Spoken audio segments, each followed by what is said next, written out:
Boris Johnson's Fertility, Henry's Hilarity, and Gary's Gaffes. Welcome to Mark and Pete. Now, here's our first thought. Life changing. Many wives give birth to little lives, but with their husbands they may not appear that happy, for as the bundle of joy arrives, it astonishingly thrives, and presents them with a first dirty nappy. Yes. Most disgusting. But however, there is something slightly more serious here. The birth rates that we are experiencing are on significant decline, with many regions entering a period of below replacement level of fertility. Now, what that means is that the global fertility rate is expected to be around 2.4 births per woman, which is down from 2.8 a decade ago. Now, what's also remarkable, though, is that there are some individuals who are trying to really buck the trend here.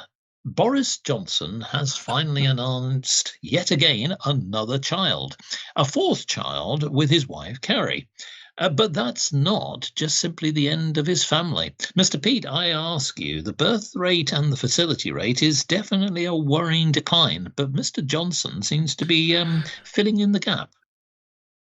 Well, Mr. Mark, it seems strange to me because Boris Johnson and his father were both known for being part of a movement expressing ideas in line with a movement that called for a reduction in world population.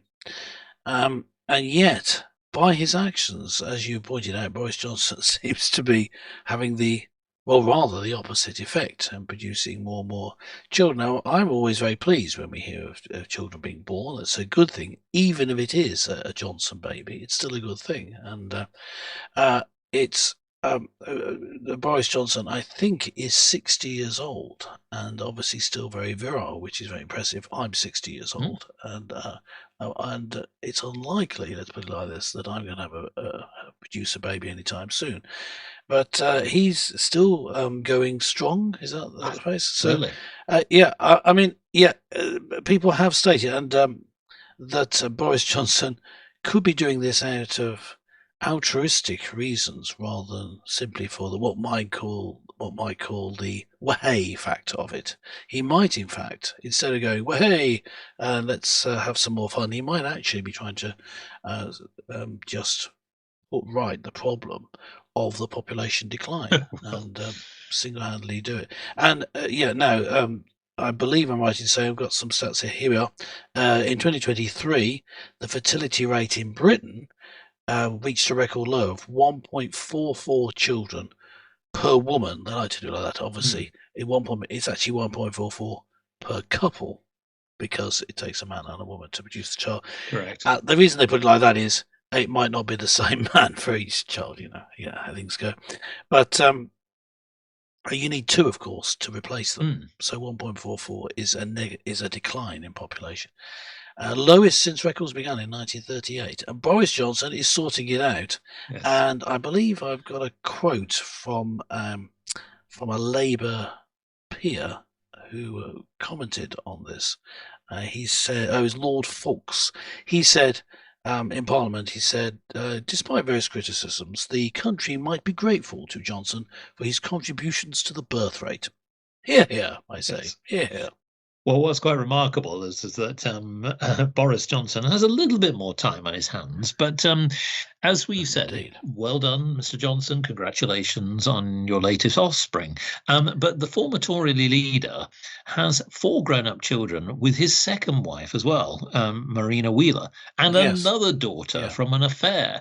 So this is what we know. But of course, obviously, we're not necessarily saying that there is anything else to add. But Mr. Johnson might want to come on the show just to clarify the full status of his family. He's, of course, welcome. He's welcome because we're big fans. Oh, we're very big fans on this show of Boris Johnson. I would just to underline the serious point of the population decline in Britain. Well, a way to solve it would be, heaven forfend, to bring in lots and lots of immigrants from across the world, particularly the third world, from people from in very different cultures, and bring them into Britain and hope that will replace the people who aren't being born. This, of course, is a disastrous policy, and it is the one that's being followed. A better way to do it would be to follow Boris Johnson's lead. Have more babies. In fact, what we're saying here on Market B, I think I can speak for you as well, Mark, is more sex, Well, please. thank you. More No, sex. no Come on, sex, get please. on We're with British. Look, now here's the it. other side to this as well, because That's what's the actually problem. happening is that the falling birth rates, not just in Britain but Yes, elsewhere, but that's we're my going to point. give you an example, leave schools as well with extra places. Now, a council in West Northamptonshire has actually realised that the birth rate, which has been falling over the last decade, has led to thousands of school places being left empty. So what that means is that essentially, according to data published in recent times, 1 in 10 primary school places remain vacant, and in some areas seeing surplus levels as high as 30%. So I think there needs to be a rebalance that's going on here. Obviously, we do know that we've had challenges with burdening classrooms, but when we're at the point where things are declining, we have to think of our future generations, folks. So yes, maybe this is the time to start rethinking our family planning. Anyway, Yes, let's move on to indeed. a slightly more amusing subject. Maybe a humorous reflection. They say that laughter is the best medicine if you're down in the mouth with regularity. So take a look at them yourself in the mirror. It fills your jaws with jocularity. Yes, it does. I always laugh every morning when I look in the mirror. I can imagine. It does happen, but look here. I'm not the only one. Sir Lenny Henry, yes, the Yes, comedian, yeah, actor, charity entrepreneur, and many others. Yes, yes. he has Always big actually fans on said the show. quite Big fan. clearly that comedy is something which really, basically, is his first love. And what he's saying basically is that it is important to get back to your funny bones. What you need is to be able to laugh at yourself as well as others. Well, we like to laugh quite a lot, maybe at Lenny Henry himself. But here's the point, Mr. P. So Lenny Henry Mm. has a good point here, doesn't he? Because laughter is a good medicine, especially in times when things are rather depressing. What say you? Yes, and one of the issues is, and I think this is where Lenny Henry is really got to try and return to his rather anarchic comedy roots. He was famous for making fun of a very distinguished newsreader of the time, Trevor McDonald, Yes, or Trevor um, McDonald, and as he was often referred to. yeah, we of course big fans, but we're definitely big fans at the time of this 1970s portrayal of the esteemed newsreader or newscaster Trevor McDonald, called Trevor McDonald, who wore glasses. He wore outside glasses. They were both black, which made it somehow acceptable that he was laughing at him. And Trevor McDonald always seemed a little bit serious, so a little bit too serious. So it was good to he was good to poke fun at him, and he appeared anyway to take it in good heart. Did McDonald? I mean McDonald. But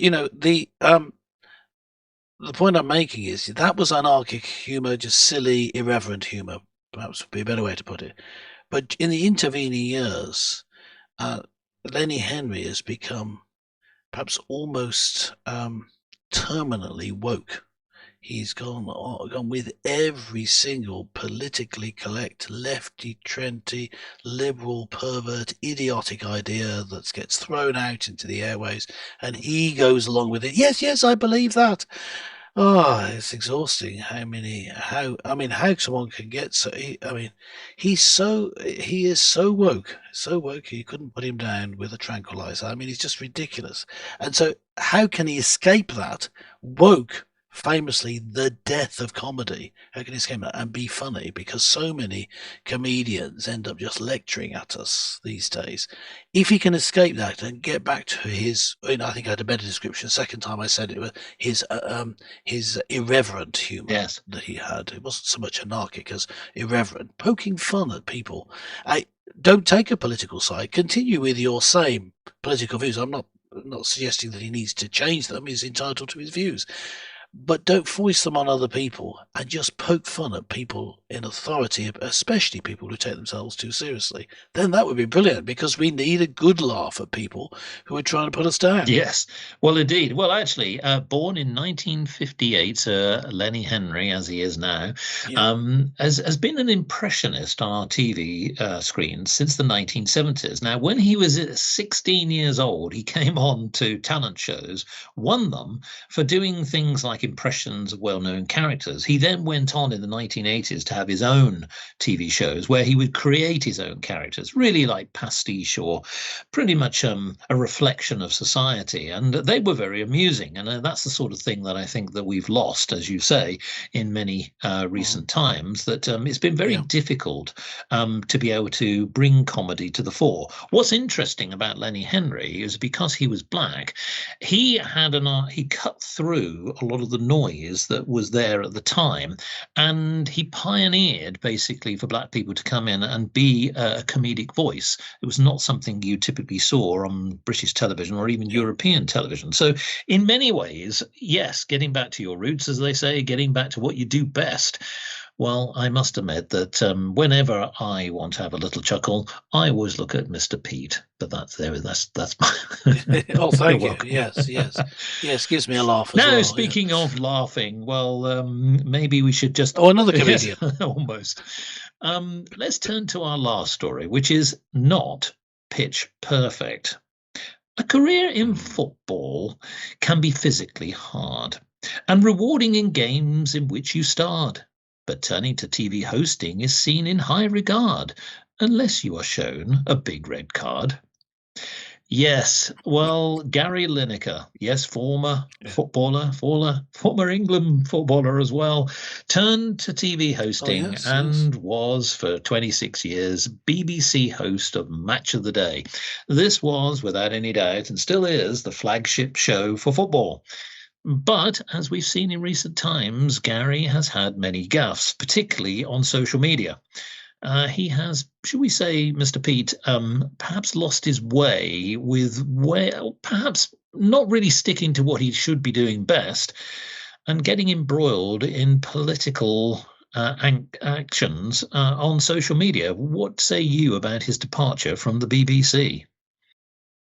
Well, Gary Lineker, yeah, holds, shall we say, different political and generally also cultural views to us on Mark and Pete. Um, and yet we shouldn't have heard much about it because I thought, perhaps I got this wrong, that he was meant to be like a football commentator, presenting a show about football, and yet his social media content seemed to be about um, I don't know, I don't think exclusively, but for a large part, again, about political Yeah. issues, which he'd grasped, and there's a theme here running through our program. He had grasped hold of the wokest, the latest hot and button issue that had been come down the propaganda pipeline. He was all for it, gung ho. He was, as though he was chomping down on a bag of Walker's crisps. He just took it with full force. He just bit into it, whatever it Mm. was. And so it's no surprise that in the end, the reason he was sacked was because of a social media controversy when he shared a video critical of Israel, or I guess he would say critical of Yes. Zionism. Um, but it included an image of a rat, Yes, which which, unfortunately is which, a symbol which yeah, he claimed at the time he didn't realize, but he should have done, which is anti-Semitism. And again, really, yeah, I sure, still don't understand how he would even go down to this path. If he was talking about, the performance of Manchester City or Liverpool and really yes. criticizing individual players, It, you it's could you it, could yes, it accept it. comes across like this. It comes like, well, I really want to criticize the performance of the wing, people on the wing, and perhaps the 4-4-2 um, uh, wasn't the best configuration for this particular match. And by the way, I hate the Jews. It's like What? that. It was just, well, what are you? Why is this in Yes. here?